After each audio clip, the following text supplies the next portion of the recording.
In the summer of 1942, the United States was vulnerable. The Pacific Fleet was crippled, U-boats were sinking tankers within sight of the East Coast, and the nation was still mobilizing. It was in this atmosphere that Adolf Hitler authorized a secret mission, not of soldiers, but of 8 men. Their goal was not to defeat the American military, but to break its industrial will. This operation, codenamed Pastorius, is often remembered as a comic failure, a footnote of bumbling spies. But to view it that way is to miss its profound significance. Pastorius was a test of American civilian preparedness, of the integrity of its internal security, and of the very concept of the home front. Its ultimate failure wasn't due to Nazi competence, but to a fundamental misjudgment about what happens when you transplant an ideology into men who have already lived inside the society they are ordered to destroy. The plan was a strategic blueprint for paralyzing a wartime economy. Conceived by military intelligence officers of the Abwehr, Operation Pastorius was named for an early German settler in America, a dark irony. The targets were not symbolic, they were circulatory.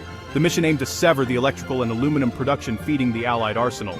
A hydroelectric plant at Niagara Falls, a crucial railway bridge linking Pennsylvania and Ohio, the Horseshoe Curve near Altoona. The idea was to create a cascade of delays, shortages, and, most importantly, terror. The saboteurs were to blend in as civilians, use pre-positioned explosives and incendiary devices, and vanish into the population to conduct a sustained campaign.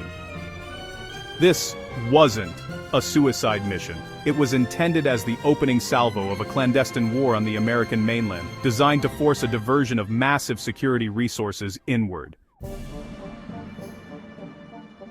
The men chosen were the operation's first and perhaps greatest point of failure. The Abwehr did not send hardened SS fanatics. They recruited 8 expatriates who had lived in the United States. 2 were American citizens. They were waiters, machinists, a former sailor. They were given a rushed 3-week sabotage course outside of Berlin, learning to use timers, make pencil bombs, and blend in. Their handler, Lieutenant Walter Kappe, was a true believer in the Nazi cause who vastly overestimated the ideological loyalty of these practical men. He failed to grasp that their connection to Germany was one of birthplace, not necessarily of political fervor. They were given a large cache of American currency, genuine civilian clothes, and identities.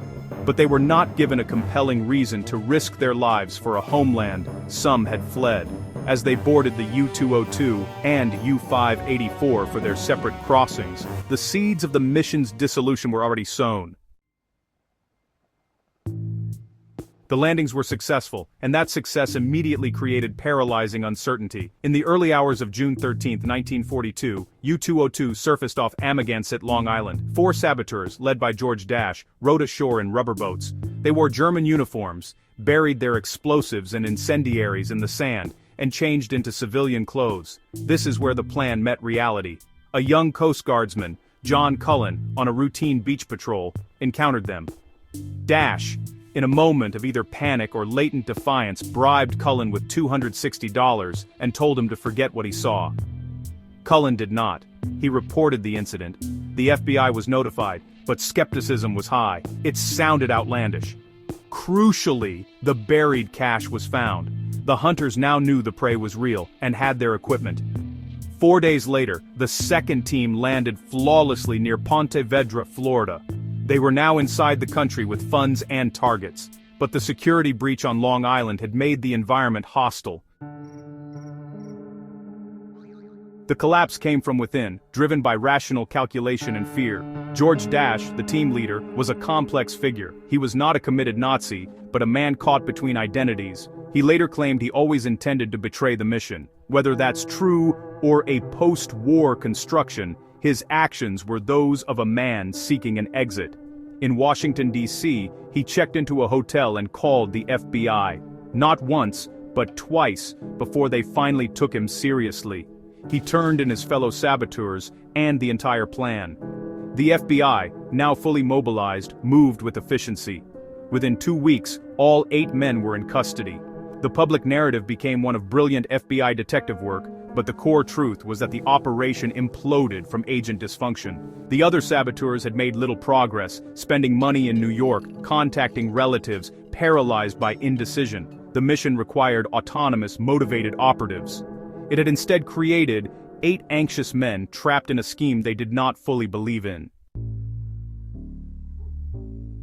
The real legacy of Pastorius is not in sabotage but in law and precedent. With the men captured, President Roosevelt faced a dilemma. A civilian trial was risky and public. He created a secret military tribunal, a 7-member commission, arguing the saboteurs were unlawful combatants out of uniform. Their defense lawyers challenged this all the way to the Supreme Court. In ex parte quorum, the court issued a per curiam decision, upholding the president's authority to use military tribunals in such cases. The process was swift. All 8 were found guilty. 6 were executed in the electric chair at the District of Columbia jail. Dash and his principal accomplice, Ernst Berger, had their death sentences commuted to prison terms for their cooperation. This legal precedent, the designation of unlawful combatants subject to military justice, echoed for decades, influencing debates about detention and trial procedures for captured terrorists in the 21st century. Operation Pastorius is studied not for its impact, which was negligible, but for its anatomy. It demonstrates that the most meticulously supplied clandestine plan is fragile when built on unsound human elements. For the survivalist, it underscores that perimeter security, that Coast Guardsman on a dark beach, is never trivial. For the historian, it reveals how a panic over internal threat can rapidly reshape legal norms, creating lasting precedents in the name of security. The saboteurs were not masterminds or heroes. They were profoundly ordinary men, ill-suited for the fanatical role they were assigned. Their story is a reminder that in the shadow wars that accompany all major conflicts, success is less about explosives and more about understanding the minds of the people you send to use them. These overlooked failures often teach us more about the nature of conflict than the famous victories. If you find value in these deepest scaminations of history's hidden mechanics, subscribe to War Machiner. Share this video if you believe in analyzing the past with clarity, not just recounting its legends.